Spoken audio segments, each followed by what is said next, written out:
Hi guys, my name is Mille and welcome back to a new season video. It feels like ages ago like I made one of these, but I'm glad to be back, and boy, there's so much to talk about. But first, like usual, it's the final result of the season.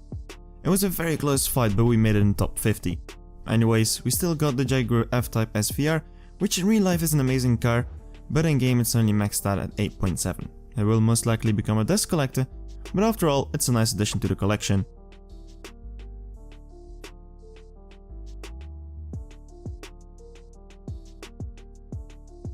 Now on to season number 57 already. The season prize is a car that has been in game for a while already, but from next season on it won't be limited to a flash event car only. I'm talking about the Zenvo ST1 GT. This will get many people upset who paid for the car in the past, but you have to look at it differently. People who bought it got a purple star car, which theoretically will be faster, and you got free crates and parts back when the event was up, meaning you will have the car already upgraded. People winning the car now through milestone will take a very long time to upgrade the car, as parts are very rare, so don't expect it near the Sleipnir in the 7.2 lobby anytime soon. The purple star car is most likely programmed to have the same physics as the Sleipnir, making them equally fast, with the gold star being slightly slower but still being able to do a 7.4, making it a very close fight with the Agera RS for the fastest ever milestone car in game. Also, people who bought it when it was in a flash event, you guys probably have some spare parts as well, so you can dump them in this new green milestone looking variant. For the people going for the top, they will end up with this grey livery with yellow accents, which in my opinion just looks amazing. Now the Prestige Cup. Through data mining we found a sheet saying that the 2015 SRT Hellcat would be the one with the 10 times drop rate, while pictures of CSR Turkey show us the Liberty Walk Hellcat. If my hinge is right, I have a feeling you can use both the regular as the Liberty Walk variant in the Prestige Cup. As proof, if you look back at the previous events which involved the Tier 3 SRT, like the Made in America event, the Halloween event, and back in season 25 when the Liberty Walk Hellcat was also a prestige car, in those events you could use both the regular and the Liberty Walk one, and you could even switch between throughout the event. This is probably due to the code for both cars being very similar. So if you have the regular Hellcat, just wait until the Prestige Cup starts and keep an eye out if you can use the regular one, and try to save some keys for the coming season where you will get an increased drop rate on the Liberty Walk Mercedes-Benz C63 AMG Black Series. Since the 1.21 update, there have also been new presets and with new rims given to the Liberty Walk Hellcat, giving this car a more fresher look. I have some keys left, so I will try to hunt one down of the new presets to add it to my Tier 3 collection. Onto the events happening this season. So for this season we are expecting a Golden Cup and an Evolution Cup for the Aston Martin Vulcan starting tomorrow. This will like usually include two events, the Golden Cup itself, which can be considered rather easy, and then a die-hard Evolution Cup with the final prize being the Aston Martin Vulcan AMR Pro that you can see in this picture. This is a special version as a tribute to the Aston Martin's Racing 2016 World Endurance Championship winning number 95 Vantage GTE. The AMR Pro is one of the fastest cars in game to win, and it just looks stunning on top of it. But it won't be easy to win it if it's gonna be like the previous events. If the specs of the prize are the same as the season prize, the car has potential to just break the 7.5 seconds barrier when maxed out, while the Gold Star variant that you will have to use to beat the cup can run a maxed out time of 7.547. If you don't have the Vulcan, or you have it but it isn't fast enough, no worries, there will be a 20 times drop rate all weekend long on gold for the Vulcan with a temple loyalty guarantee, and there will also be a special event crate specific for Aston Martin with the possibility to win Vulcan Stage 6 parts. For my example, I need 3 more Stage 6 to get mine maxed out, and I have enough keys to at least get 14 crates costing 700 bronze keys each. That way I will guarantee myself at least 2 Stage 6 parts, and in most cases those won't be duplicates. The Vulcan is definitely a car worth pulling. Other events on the horizon, the Apollo Intensa Emozione. This flash event will most likely start next week Thursday. I haven't gotten the confirmation about this from Natural Motion, but it's just a feeling that I have. Downside for the event is the cost of the car. You can't win it or you can't buy it with in-game currency, but only through hard cash. And it being a new manufacturer, it will cost a lot of money to upgrade it decently, and definitely if it's going to be a hard event like we had with the SCG-003S. If you really want to buy it, I suggest to not spend on any crates, as it just isn't worth it really. The final price is 10 gold keys and 150 silver keys, which is totally worth perhaps 15 euros, equally to only 3 crates. And talking about money, I would like to ask and almost beg to drop prices of paid cars. Okay, if it was for 1 or 2 cars, that high amount might slip through, but if they're gonna come out every 2 weeks at this rate, it's just gonna be ridiculous. Please drop the price to perhaps maybe 10 euros, half of it, or maybe even 5 or 7, and you will see the amount of people buying the car will increase massively. But at this rate, it will just go down, I feel.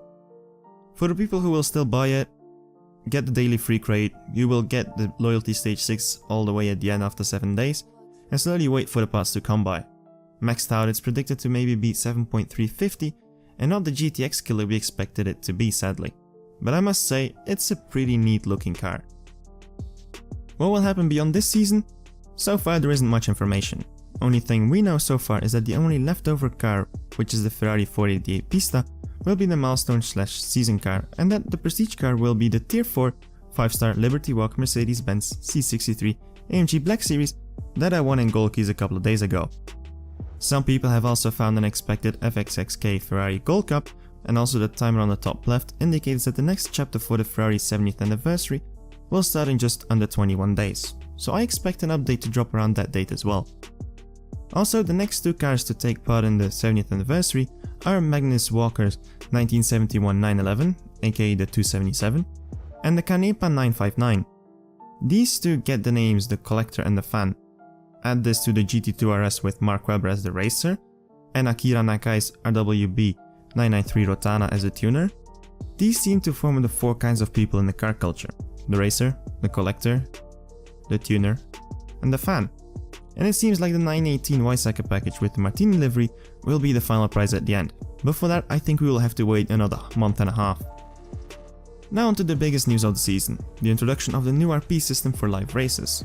For the people who have been playing online for a while, they might have noticed that the more you win, the more your RP drops to perhaps even a minimum of around 200 RP per win. This system was based on the ELO system, which punishes people who win too much. For more information about the system, I will put a Wikipedia link in the description which has a full text about it. Well, this system is set to become history from today on. From now on, every win will get you the same amount of RP, no matter what your winning streak is, and when you lose, you will earn some RP as well. The amount of RP is based on your PP and your Evo points, but more about that later. This can be a huge change to the game. This can either kill swapping, which is the art of trading wins so the RP doesn't drop every win and keep the win-loss in balance, or it can even promote it. It's a system that on the other hand makes the racing in the name of the game right, but it can cause people to refuse more races or even avoid rematches. Kinda like racing in the low tier 4 lobby with non-swappers. This can cause capping to take a lot longer, but it will cost you less gas, meaning less gold, if you're a fast racer. Once you have a car with at least 700 performance points and 1000 or more Evo points, you will get the same RP as a maxed out tier 5 car. For a 5-star purple star car with elite tag, you get 1487 RP, which is the most you can get out of a car with a win in this game without wildcard. 5-star gold star car with elite tag is 1448, 4-star with elite 1410, 3-star elite with freshness is 1374, 3-star elite without freshness is 1276, and then the no star with elite tag gives you 1260 with freshness and 1170 without freshness. For the ones without elite, again, purple 5-star takes the lead with 1381 RP, followed up by 1345 for the 5-star gold star car. For the 4-star car it's 1310, 3-star with freshness is 1276, and then when the freshness expires you end up with 1178 RP. No star with freshness gives 1170, and the lowest amount is the no star without freshness giving 1080 RP. Surprisingly, the math doesn't really add up, as a 3-star with freshness, so at 39% boost, gives you 1276 RP, which is more than the no star with elite, which is at 40% boost, giving you 1260 RP. So I think in the math something went wrong. Talking about how the performance points and the Evo points determine the RP, the moment you get a car with Evo points under 1000, like shown here with the BAC Mono, the RP will drop, and the same thing happens when the PP drops under 700, like shown here with the DB11. This means for tier 4 the RP will always be lower than a tier 5 for the same amount of stars, as a tier 4 can't reach that 700 level, and also between tier 4 maxed out cars, they can give different RP.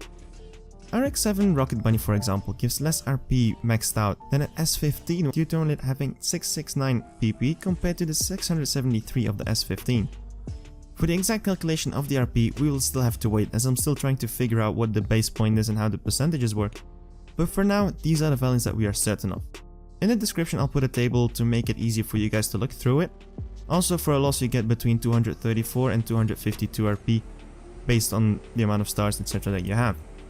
So running a win and then a loss is basically equal to a 30% wildcard we had in the past. So swapping will be a better thing if you want to help your companion and you don't want to full cap solo. If you want to save fuel, race hard to the finish line. So we discussed it all today, I guess.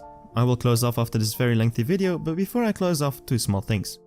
I have been invited to join Natural Motion in a trip to Pebble Beach this weekend in San Francisco. This means that if you are a big fan of cars, you should definitely follow me on Instagram and Twitter, both at MilleCSR2, and because I will be sharing some stuff and perhaps some info on future cars in-game, if they allow me that or they share that with me.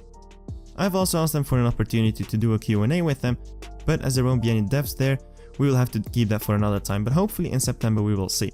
Also, I will be soon reaching 10,000 subscribers, and once I hit that mark, I will be doing quite a big giveaway, so be sure to subscribe and be notified when it starts. I hope I can convince Natural Motion to do a small giveaway in-game, as well as to celebrate that milestone, but for that we will have to wait and see. Anyways, I will close off here, for real now. If you enjoyed the video, leave a like, subscribe for more. I'm glad to be back, thank you all for the messages when I was gone. My name is Mille, see you around, and keep racing.